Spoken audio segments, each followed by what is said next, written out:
Hey y'all, welcome back to the... Oh man, my battery's only on 2%. 1 second. Hey y'all, welcome back to the channel.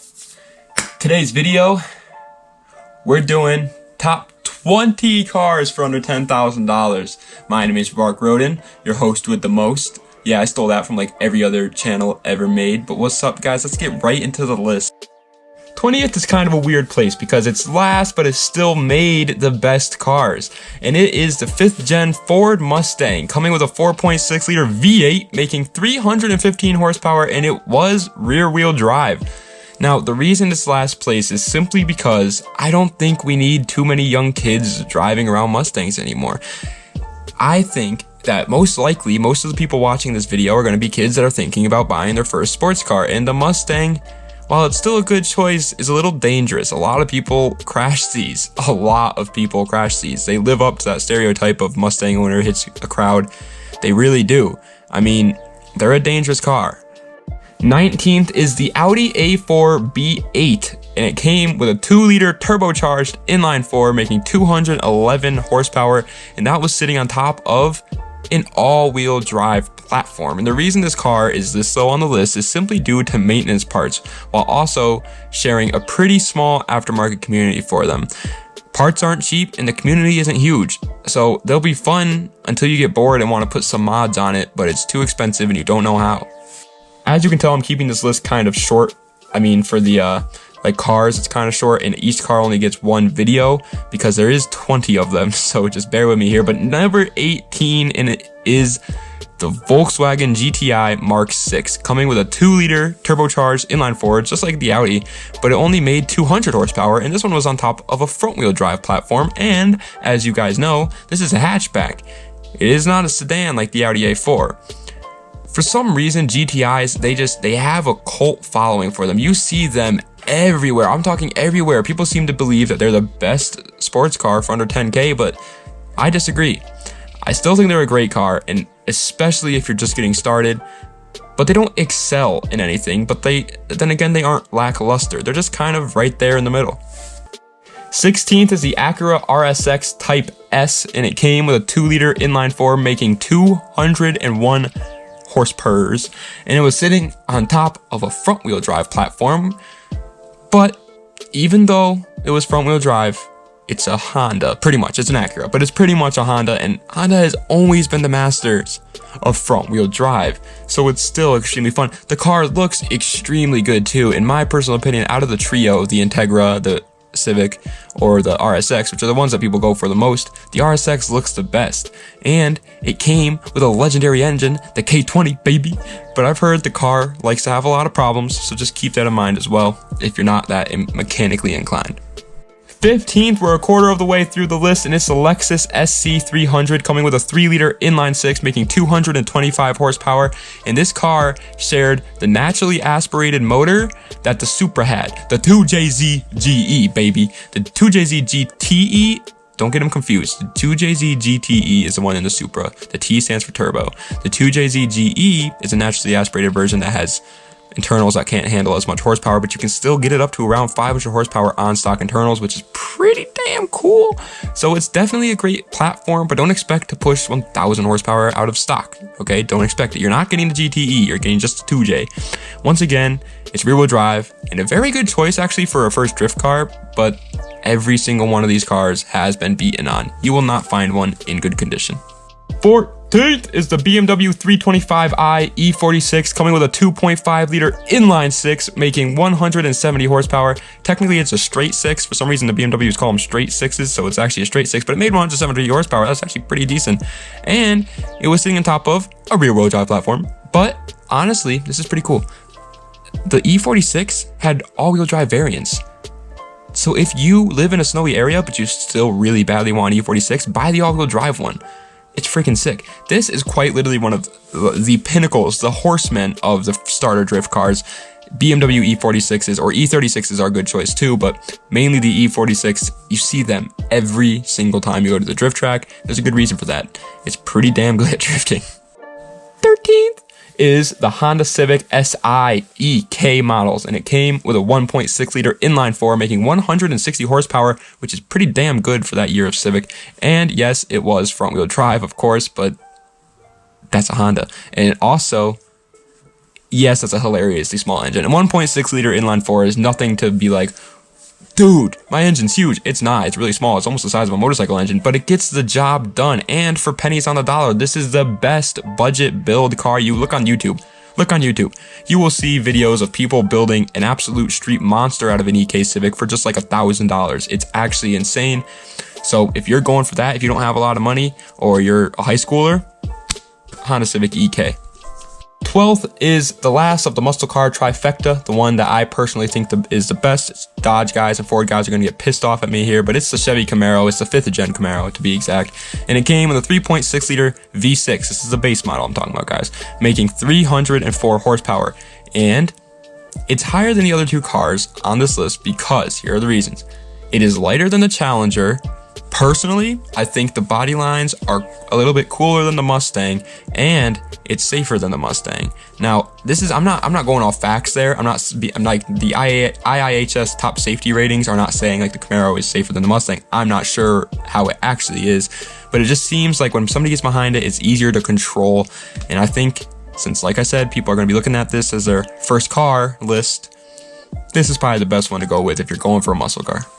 11th is the twin sister to the SC300, the IS300, coming with a 3 liter inline six, making 215 horsepower. And yes, it was rear wheel drive, and this motor is the exact same that is in the SC300. That's why I called it the twin sister, the 2JZ baby.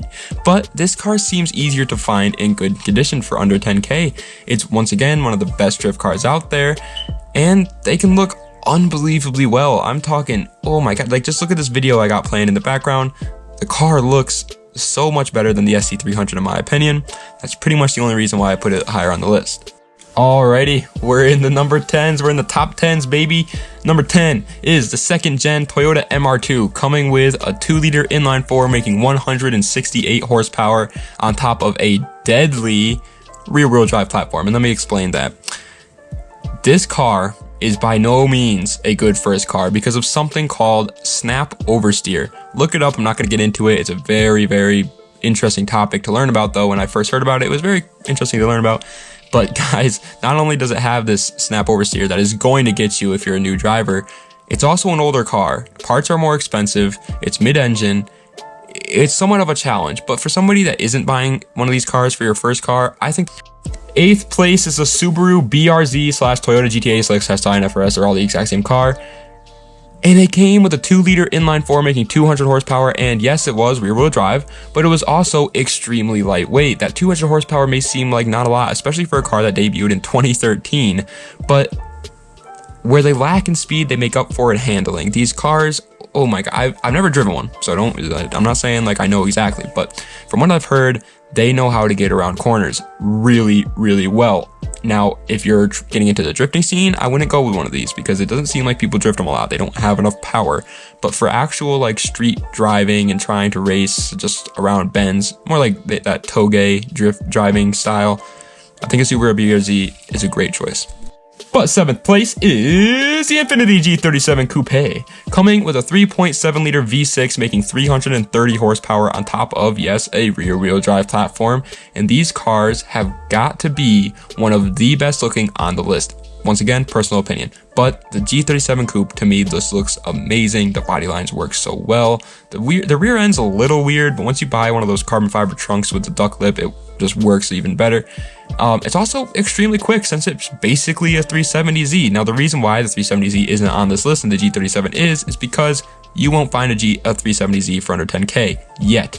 Now, give it a couple years when the 400Z comes out, I'm sure they'll be dropping in price like crazy. But for right now, the G37 Coupe is the only one that you can get. 6th place is one of my favorite cars ever, so that's the only reason why it's this high on the list, but it's the Hyundai Genesis Coupe, and it came with a 3.8 liter V6. It also came with a 2.0 turbo inline four, but the 3.8 liter made 348 horsepower. That's a respectful number, and it was rear wheel drive. That's also very respectful. Thank you, Hyundai. This car is also quite unique because not a lot of people know what Hyundai is capable of, so if you have one of these, hold on to it. Personally, I believe these cars will either completely skyrocket in price or completely drop down in price. It's one or the other.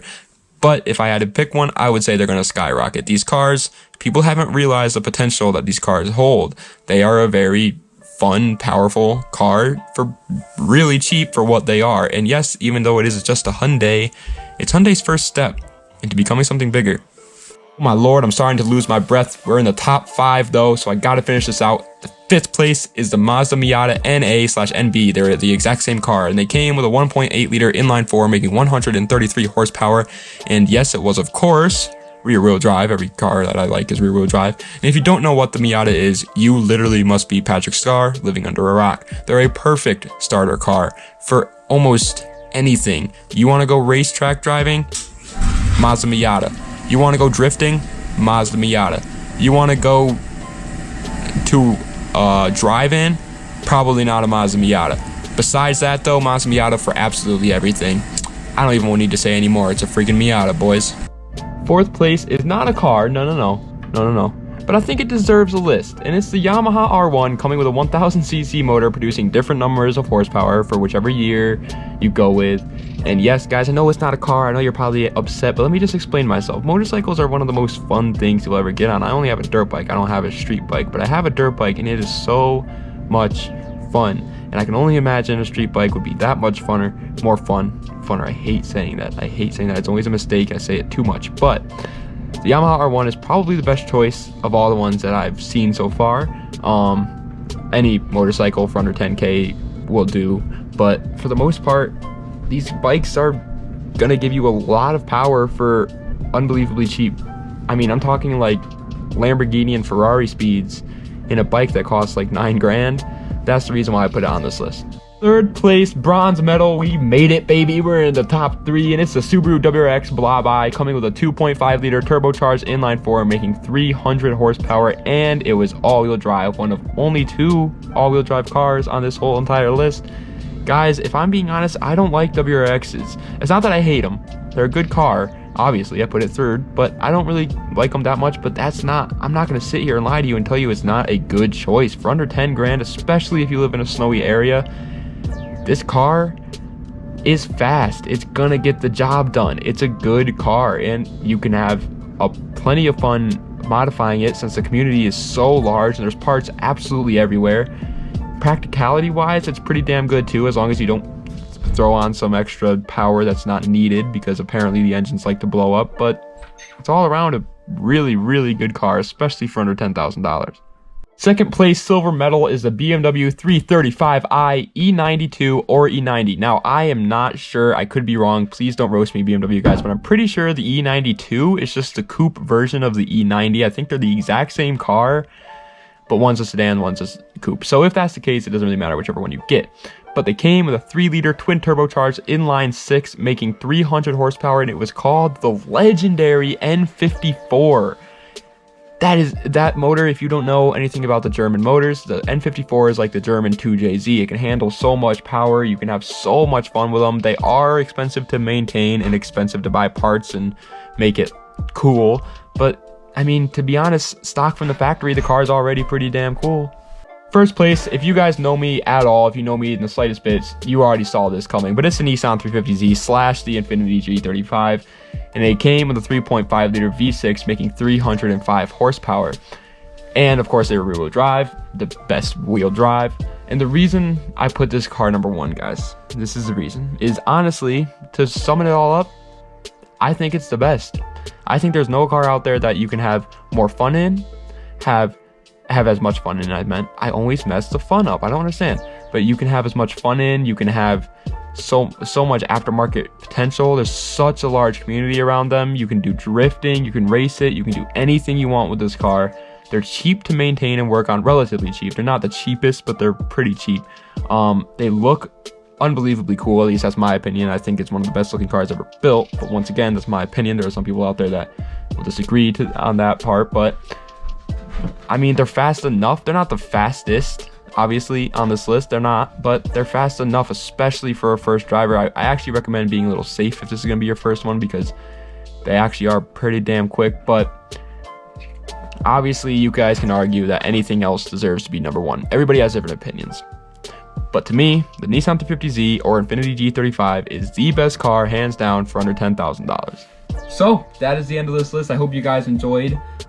If you guys did enjoy, please subscribe to the channel, like the video. Likes are sick because I have like 200 likes on one of my videos. That's crazy.